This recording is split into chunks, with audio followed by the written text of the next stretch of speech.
r/NoStupidQuestions. St. Patrick Mahomes says, where did the trope of Europeans are so much more open-minded than the us come from? I haven't found that true at all.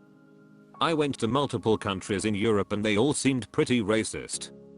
So I have a gut feeling that trope of Europeans being much more open-minded comes from white girls who go there and are treated well. Paris, Rome, Dublin, and Berlin all had weird vibes at times. Italy was incredibly racist. Dublin was 50/50 really friendly or randomly hostile, driving by in cars and screaming racial slurs. Amsterdam was the only place where I truly didn't feel like people were treating us out of place. Beanoff Doom 001 says, sometimes I hate posts like these that I have so much to say about I don't even know where to start. Just to give you some idea of where I'm coming from, I was born black in the US. In my family there was a precedent for moving abroad. I had a great uncle who just didn't come back to the States after the war. In the US, he was a ren as he put it. In most of Europe he could eat anywhere, drink anywhere, he could live in any neighborhood he could afford to pay for, he could use any restroom, drink from any fountain, and he could say anything he felt needed to be said to anyone he felt needed to hear it. He married a Dutch woman. I grew up hearing stories about him, so I also had this impression of European post-raciality. And growing up in the States, where it's just not fun being black, I thought I'd too just endure it until I could hop on a plane to a better place, to the EU. Now I live and have been naturalized in the EU. Don't like being too specific about where I live as I don't wanna be doxxed, but I can say the difference is more subtle than I imagined. I think the EU, of course generally speaking, is just as racist, just in different ways. There are definitely some pretty messed up ideas floating around about different groups here. And far more of it is perfectly acceptable to say out loud because nobody's calling anybody on any of it. That's just not done here. They think Americans are insane, that all we care or talk about is issues of race and identity, subjects that are somewhat more avoided in many countries here. In defense of the us though, I think most people there, regardless of where they stand, have a more advanced understanding of intersectionality and identity than people generally do here. And I think this is because in the us you need it. The beauty about how the us is supposed to work is that it's a patchwork of loads of different people maintaining their cultural identities, but still being just as American as anyone else. In many countries here though, the idea is that if you're coming here to stay, you leave your old culture back home and come here to strive at assimilation. Lots of cultures here subscribe more to the don't talk about race and it goes away doctrine.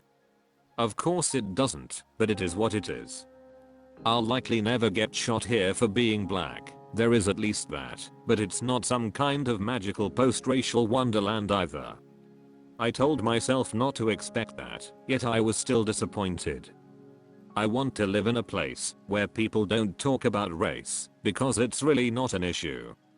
That's not the us where race is screamed from every mountaintop, but it's also not here where it tends to be more whispered about in back rooms. I've traveled a lot. At this point I've spent 6 months or longer in a dozen countries and periods ranging from a few days to months in about 100 more. I hate to report this after all that, but humanity, on the whole, is just racist. Not all people. Some folks are thoughtful and try to live examined lives. Others you're not on their radar because they hate somebody else or your skin color just doesn't factor into the broader holes they are used to putting others in their society into. People like you just don't come about often enough for them to have any ideas about you, one way or the other. So I've started to think about racism in terms of flavors as opposed to it being all or nothing. You're not going to find a place where humans aren't going to be the nasty creatures we are. There is no place without hate. But you can go places where you can deal with the particular flavor of hatred you find there. Recognizing now the States for what it is, I still don't regret leaving. Sure, there are some aspects that are better there, but on the whole I prefer the flavor of hatred here. And even with this long ass ramble, I feel I've only just scratched the surface of what I could say about the world outside the us when it come to so. Mango says, that's a really interesting perspective. Thanks for taking the time to write it out. r/NoStupidQuestions. International and 754 says, how much nacho cheese could I legally buy from Taco Bell before they tried to stop me? Like if I walked in and ordered only the cheese and nothing else, would there be a limit where the workers just told me no? Or could I hypothetically get all of the cheese they have in the store? Reset 108 says, they likely wouldn't let you buy very much because they'd want to make sure they had enough for other customers.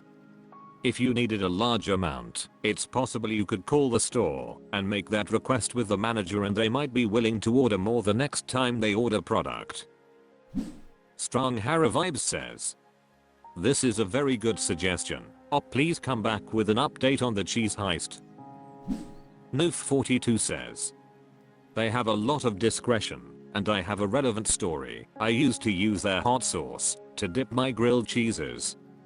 So I'd go in, buy enough burritos that it justified taking as many hot sauces as I wanted and fill a bag. Once I asked the guy if I could just buy a bunch of hot sauce packages. He said if I made a donation to whatever charity they had the bucket out for, he'd hook me up. And boy did he. He filled their largest paper bag with fire sauce. And that wasn't even buying it. I still do, but I used to too. But now you can sometimes find it at Walmart. Teretx says, it wouldn't be a legal issue at all. It's a transaction agreed upon by two parties. The problem is that Taco Bell likely wouldn't agree to sell such a large amount because running out entirely could hurt their sales for the remainder of that week. r/NoStupidQuestions. Jeednumrig says, what's the most incredible fact you know about a celebrity? What is the most astonishing fact about a celebrity that transcends their entertainment career, showcasing a profound impact in another field? How have their contributions outside of their usual industry, such as in science, philanthropy, or technology, provided value and innovation? Monihid4 says, reading the biography of actor Christopher Lee, I discovered that 1. He is a descendant of Charlemagne, yes, the Emperor of the West, and they even look alike. 2. He was the inspiration behind James Bond, his cousin Ian Fleming wrote the novel with him in mind. 3. He is the only one of the Lord of the Rings cast who knew Tolkien personally. 4. He almost married a member of Swedish royalty. Permission was granted by the King of Sweden himself. 5. He witnessed the last guillotine execution in France. 6. And last but not least, during World War I he hunted Nazis. What a life this man had, it's worth a documentary. Teambo says, James Doohan, who played Scotty in Star Trek, once received a letter from a suicidal fan. He spent the next few years meeting with the fan at conventions every fortnight, spending time with them, making sure they were doing okay and getting help. She ended up getting on her feet, getting a degree and being okay. John Cena holds the record for doing Make-A-Wish visits at 650, which is more than 3 times more than anyone else. He has told them, if you ever need me for this ever, I don't care what I'm doing, I will drop what I'm doing and be involved, because I think that's the coolest thing.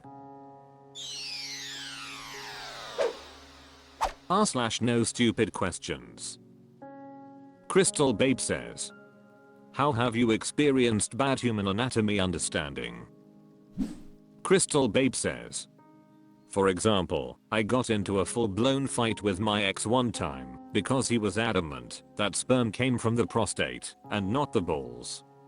Even after googling it, he didn't believe me. Weirdest fight ever. Lakitablish says, During a health class in college, a guy argued with the professor that pregnancy tests are basically overhyped mood rings and that women should just feel if they are pregnant. He couldn't grasp how hormones work and insisted that intuition should be enough. This, from a grown man in his 20s who somehow made it through the education system. It took peer-reviewed articles and a very patient professor to even begin to crack his conviction. Tundi Riss says, I worked with a woman at a Halloween store who during our farewell dinner, when the store was about to close for the season, legitimately asked the table if it was possible to get pregnant from swallowing cum because she had recently swallowed her boyfriend's semen. Her reasoning was that she had recently heard a rap song that said something like "she's swallowing my babies." Once we stopped laughing, we explained to her the best of our abilities that no, it doesn't work like that at all. The sperm would die in your stomach, and more importantly, would have absolutely no contact with your reproductive organs. #SHE was 21. Tisha Keepers says, absolutely, here's a comment that could fit well with the others. I once overheard a guy in a bar trying to lecture a group of women about how periods work. He was completely sure it was a controlled process and that women could hold it in like urine. They tried correcting him, but he wouldn't have it. Needless to say, his date wasn't impressed by his expertise.